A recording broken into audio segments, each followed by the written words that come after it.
Hello everyone, good afternoon.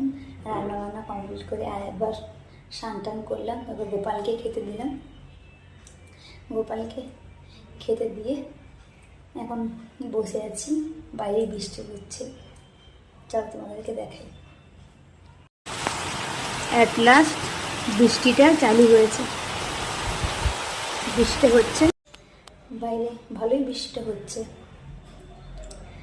আজকে লাঞ্চের মেনুটা তোমাদেরকে শেয়ার করি। কি রান্না করেছি, মাও করেছে আর আমিও করেছি। চলো তোমাদেরকে দেখাই।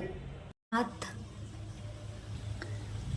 এখানটায় করেছি, পটল ভাজা, পেঁপে দিয়ে ডাল, চিংড়ি মাছ দিয়ে চাল কুমড়ো রান্না করেছি। আর এখানটায় মা রান্না করেছে ইলিশ মাছ বেগুন দিয়ে। আমার স্নান করে আসলাম, খুব গরম।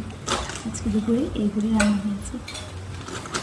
এখন বসে বসে খাচ্ছি, খেতে দেরি আছে। এখন রাখছি, আমার পরে কথা বলবো তোমাদের সঙ্গে।